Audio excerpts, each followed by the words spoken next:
Good morning, plus one students. So we are discussing with you the thermodynamics, and in this video, I will discuss with you next state function, that is enthalpy. Enthalpy is designated by H. H means heat content. It is again a state function. We can't calculate the absolute value of it. We can calculate only the change in enthalpy. Enthalpy सबसे पहले होता क्या है? तो enthalpy H is equal to E plus PV. E क्या है? Internal energy, P pressure, V volume. तो इसका मतलब internal energy plus pressure volume product. Initial state की सपोज करो एनर्जी E1 है और वॉल्यूम V1, एंथैल्पी H1. ऐसी फाइनल स्टेट की अगर हम इन दोनों इक्वेशंस को माइनस करें तो हमारे पास क्या आ गया? H2 माइनस H1, और यहाँ पर 2 वाली टर्म साइड में है तो हमारे पास आ गया delta H is equal to delta E plus P delta V. तो that means enthalpy change is equal to internal energy change plus pressure into volume change. Now, I will discuss with you the relation between delta H and delta E. तो delta H और delta E के बीच में relation क्या है? क्योंकि वो भी heat content है और वो भी हीट कंटेंट है, लेकिन इनके बीच में रिलेशन क्या है? तो from first law of thermodynamics हमारे पास क्या है? Q is equal to delta E plus P delta V. तो सबसे पहले हम कंडीशन रखते हैं वॉल्यूम कांस्टेंट.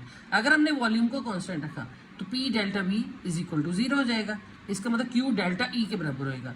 तो इस टाइम पर हमने Q को QV लिख दिया, क्योंकि ये रिलेशन कब आया? जब हमने वॉल्यूम को कांस्टेंट रखा. अब नेक्स्ट टाइम फिर दोबारा हम थर्मोडायनेमिक्स का फर्स्ट लॉ लेते हैं. तो इस टाइम पर हमने क्या किया? प्रेशर तो कांस्टेंट है ही है, तो इनको एक्सपैंड कर दिया. जब इनको एक्सपैंड कर दिया तो हमारे पास ये टर्म और ये टर्म आई. इस टर्म को आप इजीली, अभी हमने आपको बताया कि ये एंथैल्पी होती है, तो ये एंथैल्पी सेकंड स्टेट की और ये फर्स्ट स्टेट की, इनको माइनस करो, डेल्टा H आया. इस टाइम पे प्रेशर को कांस्टेंट लिखा है तो ये QP हो गया. अब हमारे पास QV भी आ गया, QP भी हो गया. इन दोनों के बीच में हमने रिलेशन निकालना है. Again taking the first law of thermodynamics, तो Q is equal to delta E plus P delta V. तो इसमें जब हम इसको एक्सपैंड करेंगे तो हमारे पास PV is equal to nRT तो होता ही है. तो अब वॉल्यूम अगर हमने V1 लिया तो नंबर ऑफ मोल्स N1 होंगे, वॉल्यूम V2 लिया नंबर ऑफ मोल्स N2 हो गए. तो इन दोनों की वैल्यूज हमने पुट कर दी. RT कॉमन है, कॉमन फैक्टर निकाल दिया, तो N2 minus N1 that is delta NG. तो QP is equal to QE, मतलब QP is equal to QV. QV volume change जब भी है तो इसका मतलब उसको QV कहते हैं. तो हमारे पास रिलेशन आ गया delta H is equal to delta E plus delta NG/RT और QP is equal to QV plus delta NG/RT. तो ये हमारे पास क्या है? इन दोनों के बीच में रिलेशन है. तो sometimes a question is like this कि डेल्टा H और डेल्टा E के बीच में क्या रिलेशन है, लेकिन कई बार क्या आता है कि कब डेल्टा H डेल्टा E के इक्वल हो जाएगा. अगर ऐसा क्वेश्चन आए तो फिर हम कैसे इसको सॉल्व करेंगे? तो under what condition delta H become equal to delta E? तो सबसे पहली कंडीशन है जब वॉल्यूम कांस्टेंट. अभी मैंने बताया कि P डेल्टा V 0 हो जाता है, तो इसका मतलब delta H is equal to delta E होगा. सेकंड कंडीशन है कि जब नंबर ऑफ मोल्स प्रोडक्ट और रिएक्टेंट के इक्वल हुए. जब इक्वल हुए तो इसका मतलब N2 minus N1 is equal to 0. तो इसका मतलब हमारे पास delta H is equal delta E plus delta NG/RT होता है ना, तो ये चीज़ सारी 0 हो गई. इसका मतलब delta H is equal to delta E. Third एक और कंडीशन है, क्योंकि इसने कहा कि नंबर ऑफ मोल सिर्फ गैशियस रिएक्टेंट और प्रोडक्ट के लेने हैं. सपोज करो हमारे लेफ्ट हैंड साइड और राइट हैंड साइड मतलब प्रोडक्ट और रिएक्टेंट में सारी चीज़ें सारी की सारी सॉलिड और लिक्विड हो, कोई गैस हो ही ना, तो फिर भी हमने मतलब वो चीज़ हो जाएगा डेल्टा H डेल्टा E के बराबर, क्योंकि नंबर ऑफ मोल्स कंसिडर ही नहीं करने. तो इसका मतलब क्या है कि हमारे पास 3 कंडीशंस हैं जिसमें कि हम डेल्टा H को डेल्टा E के इक्वल कर सकते हैं. Now numerical can be asked based on this.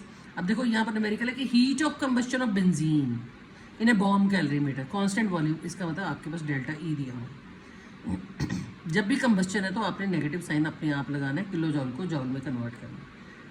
ये डिग्री सेल्सियस को आप केल्विन में कन्वर्ट करेंगे और heat of combustion of benzene at constant pressure निकालना है. इसका मतलब आपने डेल्टा H निकालना है. तो आपने पहले बेंजीन का इक्वेशन बनाया, तो यहाँ से आप 6 में से 15/2 माइनस करेंगे. क्यों?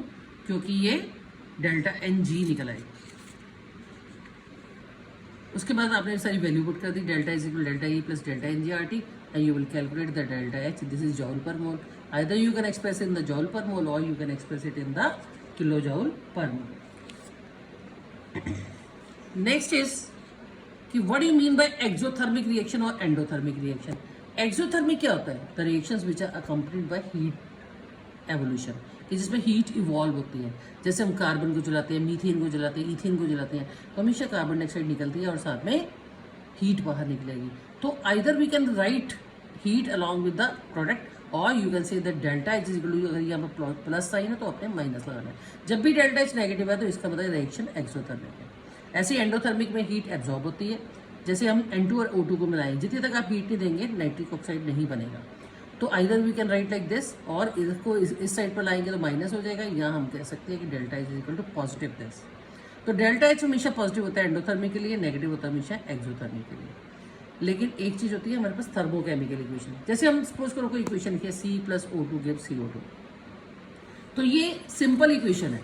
अगर हमने कोई बैलेंसिंग कर दी तो वो बैलेंस्ड केमिकल इक्वेशन है। लेकिन अगर हम उसके साथ हीट एक्सचेंज भी लिखते हैं तो इसका मतलब वो थर्मोकेमिकल इक्वेशन बन जाती है। नेक्स्ट है एंथैल्पी ऑफ कंबस्चन। कंबस्चन मतलब जलना।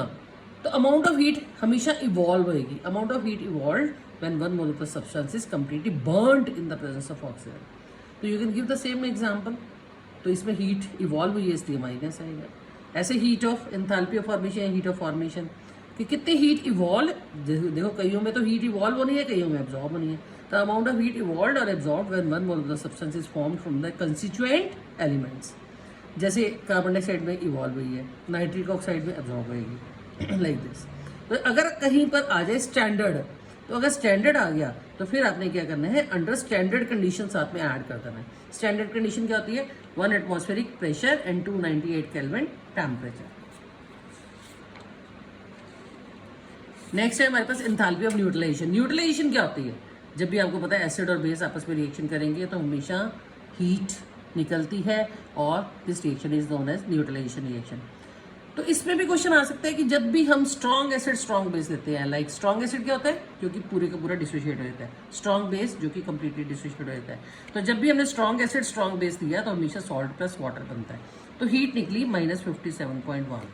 लेकिन अगर इसकी जगह पर हम एक चीज वीक ले लेते हैं, आइदर एसिड और बेस, तो व्हाट विल हैपन, तो हीट इतनी नहीं निकलती। A part of heat is being used in the complete dissociation of that weaker one.